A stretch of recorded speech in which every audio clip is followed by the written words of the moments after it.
Hola, con este video les voy a enseñar cómo es que pueden utilizar Excel para elaborar las tablas de frecuencia y determinar los valores que corresponden para las medidas de tendencia central y medidas de dispersión.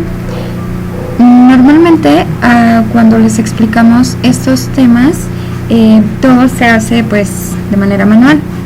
Y los procedimientos es que una vez que nosotros ya tenemos nuestro enunciado o nuestro problema, tenemos que ir acomodando los datos. Posteriormente, ya con los datos bien acomodados, igual podemos empezar a calcular las medidas de tendencia central.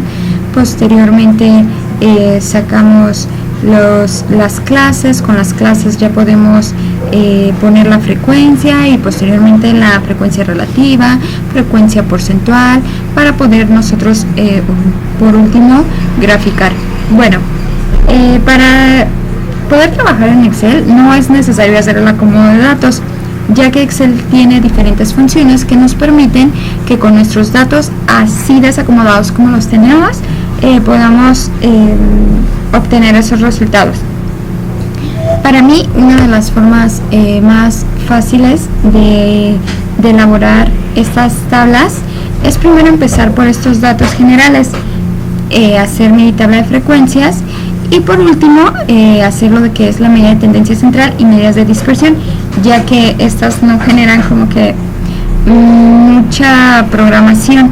Entonces siento que cuando empiezas con algo que necesita más atención, pues te pueden quedar mejor las cosas, pero igual el video les va a explicar cómo hacerlo. Y si ustedes quisieran empezar primero por las medidas de tendencia central y las medidas de dispersión y dejar al último su tabla de frecuencias, pueden hacerlo. Eso no tiene nada que ver, no va a alterar sus resultados.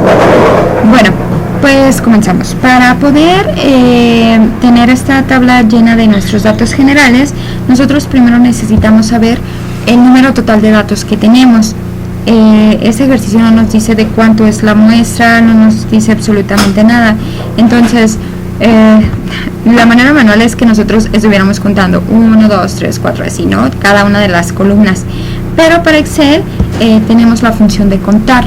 Entonces yo aquí en la parte donde quiero que me dé el número total de datos, voy a poner es igual y voy a ponerle contar. Ok, debo utilizar la primera opción porque las demás opciones tienen unas condiciones lógicas y yo nada más quiero que cuente. Entonces en este caso nada más lo voy a dejar con contar. Abro paréntesis y me dice que debo de poner el número de los valores que yo tengo. Entonces esos valores corresponden a todos los números que yo tengo como muestra.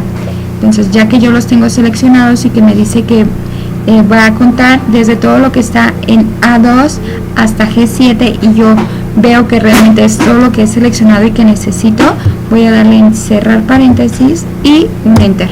Y ya me dice que en total yo tengo 42 datos. Ahora voy a obtener lo que es el valor máximo y como su nombre lo dice, voy a utilizar la función de max. Igual, max, voy a abrir paréntesis y vuelvo a seleccionar todos los datos de A2 hasta G7. Cierro paréntesis y doy un enter. Para el valor mínimo, de igual manera como lo dice su nombre, voy a utilizar la función mínimo igual a min. Abro paréntesis, selecciono todos mis datos de A2 a G7, cierro paréntesis y enter. Para el rango me dice que es el valor máximo menos el valor mínimo. Entonces voy a poner igual y voy a hacer la diferencia. Voy a seleccionar la celda donde tengo el valor máximo, presiono el guión o menos y voy a seleccionar la celda donde tengo el valor mínimo. Ya que los tengo seleccionados, voy a dar un enter y me dice que el rango es igual a 14. Ahora voy a hacer el número de clases. Para el número de clases me voy a salir un poquito porque en esta parte solamente quiero tener el número entero que yo necesito trabajar. Y bueno, como sé que al utilizar la raíz voy a utilizar la fórmula donde dice que K, que es el número de clases, es igual a la raíz de n. Entonces yo sé que 42 no tiene una raíz exacta. Entonces necesito saber cuál es su número entero. Entonces voy a poner igual a la raíz de el número. El número en este caso yo voy a seleccionar la celda donde tengo el número total de datos. Entonces selecciono esta celda, cierro paréntesis y doy un enter. Ok, me ha tocado situaciones en donde hay computadoras que no reconocen la función de la raíz. Si fuera su caso, pueden utilizar de manera alternativa otra opción, que sería la de potencia, igual a la potencia de el número 42. Voy a dar una coma. Aquí también hay que tener mucho cuidado porque dependiendo de nuestra programación hay unas computadoras que nos piden la coma y otras que nos piden punto y coma. En mi caso va a ser coma. Y la potencia, bueno, cuando nosotros tenemos una raíz y que queremos pasar la potencia, esa potencia es un medio. Entonces por lo tanto yo aquí voy a poner un medio, cierro paréntesis y me da el valor.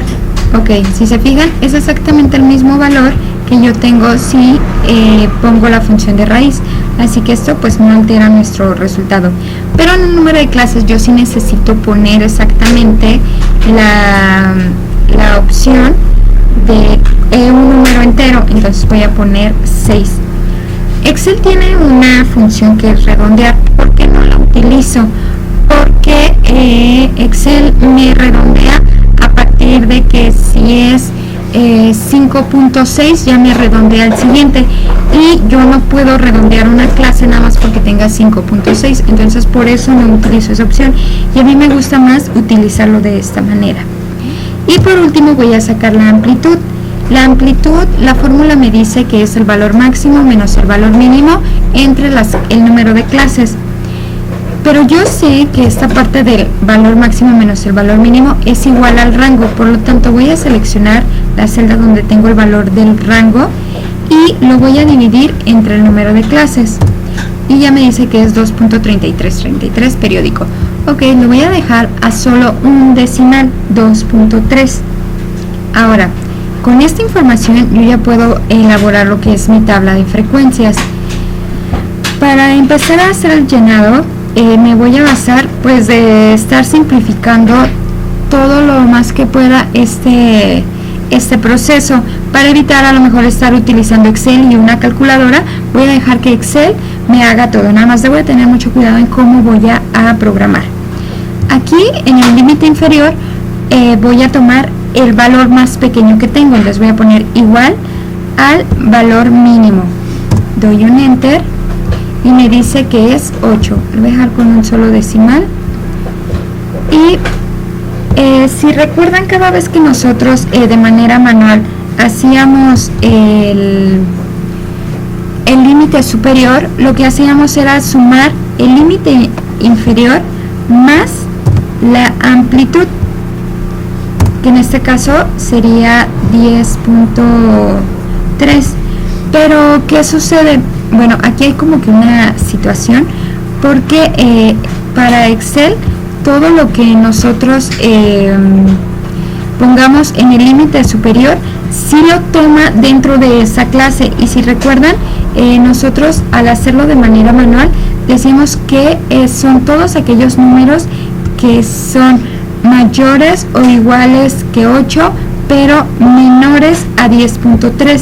entonces si yo lo dejo aquí así, me va a marcar que el 10, si yo tuviera aquí un valor de 10.3, ese 10.3 se me lo va a tomar en esta clase. Entonces yo no quiero eso. Por lo tanto, a esta programación le voy a restar menos 0.1. ¿Para qué? Para que no me tome el 10.3 ahí. ¿Y dónde sí tome el 10.3? Lo tomé aquí. Entonces voy a sumar el límite inferior de mi clase anterior más la amplitud. Y ya aquí ya puedo tener 10.3. Bueno, lo que seguiría sería nada más ir arrastrando las fórmulas, pero si yo la arrastro, si se fijan, entonces me sigue diciendo que es 10.3, porque al darle doble clic, si se fijan, se va recorriendo la celda de la amplitud. Entonces yo necesito como asegurarla bloquearla para que no se vaya desplazando hacia abajo en cada uno de estas celdas en las que yo la voy arrastrando. Entonces, ¿cómo vamos a hacer esto? Voy a borrar esta parte y aquí en C15 voy a presionar la tecla F4 para poner ese candado o ese bloqueo, y cuando yo lo arrastre pueda ponerme exactamente todos los valores. En caso de que por la programación de su computadora no les permita hacer F4, lo puedo hacer de manera manual. Lo puedo hacer si yo selecciono más la amplitud. Antes de la letra voy a poner el signo de pesos, y antes del número también voy a poner el signo de pesos, y ya me da 10.3. Si yo lo arrastro, me sigue pues permitiendo tener bloqueada esa celda. Ahora va a suceder lo mismo acá en la del límite superior. Yo tengo la amplitud y le voy a poner ese candado para que no me lo recorra. Entonces aquí yo voy a arrastrarla. Ok, nada más, ¿cuál es la situación que debemos de cuidar? Como en la última clase, si recuerdan, les decía que solamente en la última clase es cuando podemos tomar todos los valores mayores o iguales a 17.7 y que también sean menores o iguales al límite superior que tenemos. En este caso debería de ser 22, porque nosotros no lo estamos, se supone aquí no lo deberíamos de restar porque no prosigue otra clase. Entonces aquí igual nosotros podemos darle 22 para que sí entre, porque si no, si nosotros tuviéramos valores 22, que sí los tenemos, aquí en esta parte ya vimos que sí, el valor máximo es un 22, para eso tendríamos que abrir otra clase, y ahí entonces ya no tendría congruencia que nosotros pusimos que deberían de ser 6 clases. Entonces podemos ponerlo así, o simplemente podemos dejarlo como igual al valor máximo. Recuerden que siempre en la última clase debemos de asegurarnos que sí entre el número más grande que nosotros tenemos en todos los datos. Entonces ya tenemos aquí clasificados cómo deben de ser nuestras clases. Ahora debemos de hacer la frecuencia. Excel ya tiene una función para calcular la frecuencia, que es igual a frecuencia. Entonces nosotros damos frecuencia y nos dice que debemos de elegir todos los datos. Vamos a seleccionar todos nuestros datos, voy a separar con una coma y me dice que debo de seleccionar los grupos. ¿A qué se refiere con grupos? A la columna del límite superior. Entonces yo voy a seleccionar esta columna. Ya que los tengo seleccionados, doy un enter y doy a aceptar. ¿Qué sucede en esta parte? Que ya nos da lo que es la primer frecuencia, que es igual a 7. Aquí, ¿cuál es la situación? Que nosotros no podemos arrastrar los valores porque primeramente nosotros debemos de crear una matriz en esta frecuencia para que pueda respetarnos lo que debe de ir en cada una de las clases. ¿Cómo nos damos cuenta que realmente estos no son los valores? Si nosotros quisiéramos hacer una suma de todos estos valores, recuerden que la suma de todas las frecuencias debe de ser igual al número total de datos. En este caso me da 65 y mis datos son 42. Quiere decir que algo está mal aquí. ¿Qué es lo que nosotros debemos de hacer? Voy a borrar todo esto. Vamos a crear la matriz. ¿Cómo se crea la matriz? Voy a seleccionar toda mi columna donde yo debo de poner los valores de la frecuencia. Ya que lo tengo seleccionado, voy a presionar la tecla F2, que es otra vez como si yo estuviera editando, y voy a presionar al mismo tiempo 3 teclas, Shift, Control y Enter. Entonces, fíjense bien, las voy a presionar Shift, Control y Enter, y si se fijan, automáticamente ya me dio todos los valores de la frecuencia, y ahora sí coincide que la suma sea igual a 42. Si nosotros nos vamos a la parte superior, si se fijan, ya nos hizo esa matriz. ¿Cómo nos podemos dar cuenta? Porque nos pone las llaves. Ahora, ¿qué sucede si nosotros quisiéramos hacerlo automáticamente? Excel no nos deja. Si yo aquí quisiera poner una llave y después igual a frecuencia, no me da la opción.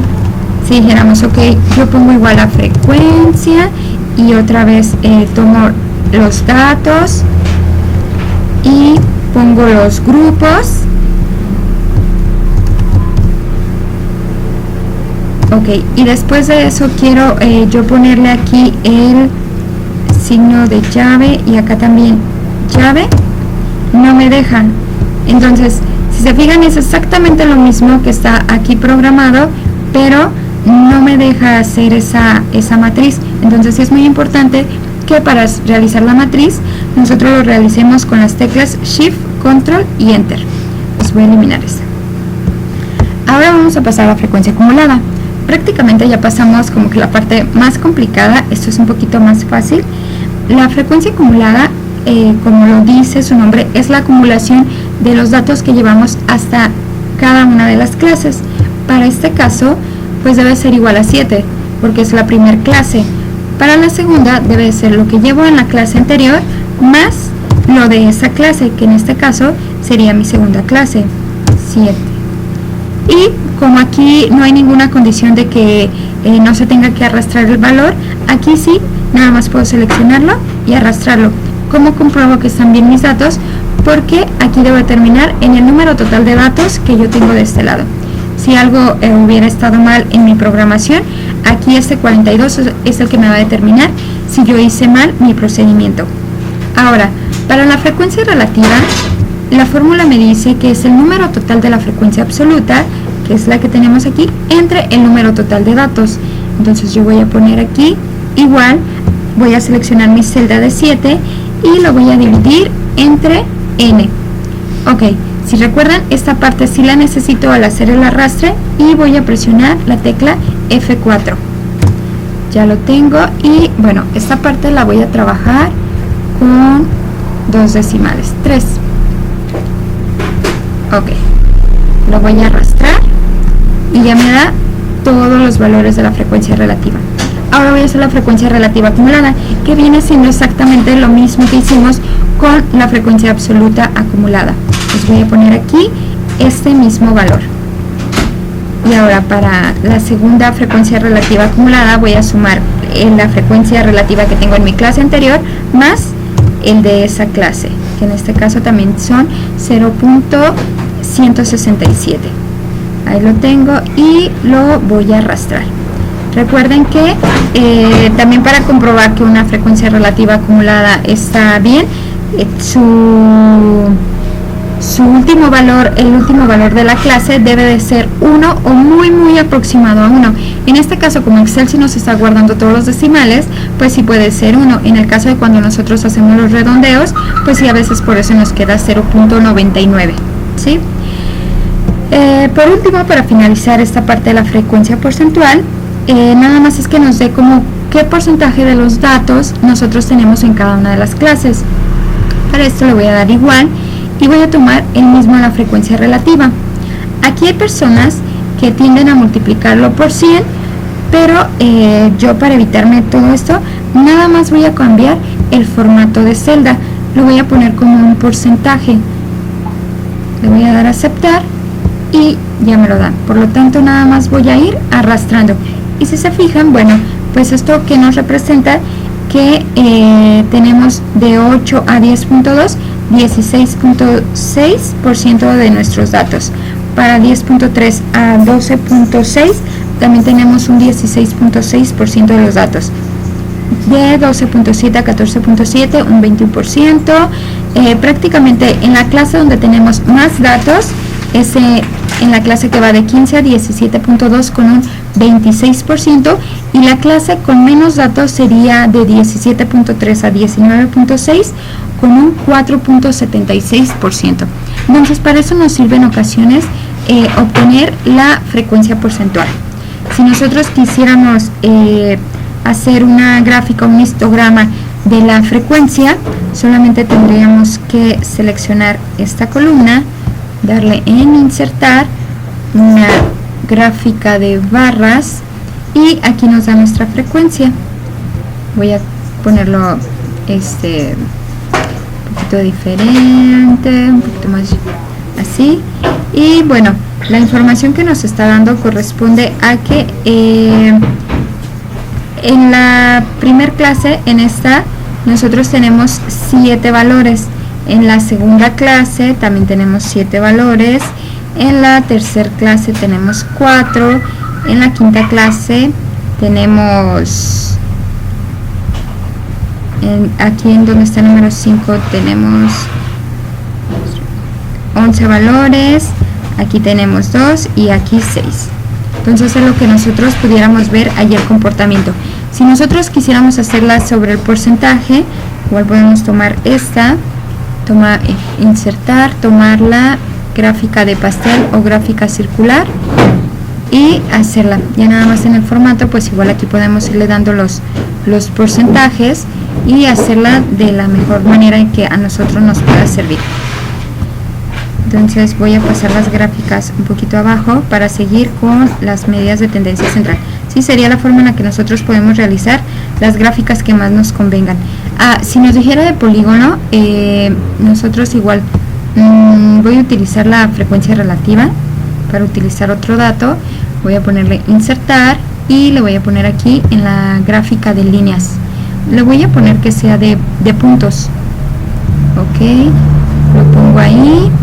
Y esta la voy a poner azul y ella me dice cuánto es en frecuencia relativa en una gráfica de polígonos. Nada más.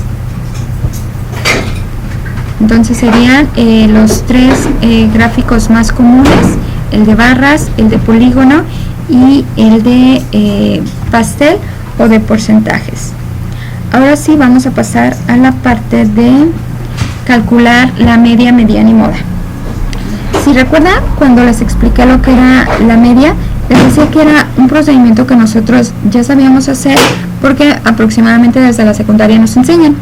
La media no es más que un promedio, nada más que ahora, pues sí, ya en estadística ya no podemos llamarle promedio, su nombre es media, pero para la situación de Excel nosotros lo vamos a seguir llamando promedio. Vamos a ponerle aquí promedio, la primera opción, y vamos a seleccionar todos nuestros valores y ya nos dice que nuestra media es de 14.23. vamos a dejarlo nada más con un decimal. Vamos a centrar y vamos a buscar ahora la mediana. Para buscar la mediana, la función también se llama mediana, así que no hay mucho pierde. Seleccionamos mediana y nos dice que debemos de seleccionar los datos, los seleccionamos y damos enter. Ahora para la moda, la función también es moda y la seleccionamos, ponemos todos los valores y damos enter. Nos dice que la moda es 15. Ahora para el rango, ya sabemos que es igual a este rango que nosotros teníamos aquí, que es igual al valor máximo menos el valor mínimo en las medidas de dispersión, y ya lo tenemos ahí, 14. Ahora para la varianza y para la desviación estándar, también están estas funciones. ¿Qué es lo único que debemos de cuidar? Para la varianza, la primera opción es para una varianza poblacional y la que nosotros estamos buscando es la varianza muestral. Si recuerdan, en la fórmula tenemos una S, entonces nos podemos guiar por eso, o igual cuando les enseñé en su calculadora, si nos da ahí también una S. Entonces vamos a seleccionar la varianza var.s, que es la muestral, y voy a seleccionar todos los datos. Cierro paréntesis, pongo enter y ya me da el valor de la varianza. Voy a ponerles también aquí un solo decimal.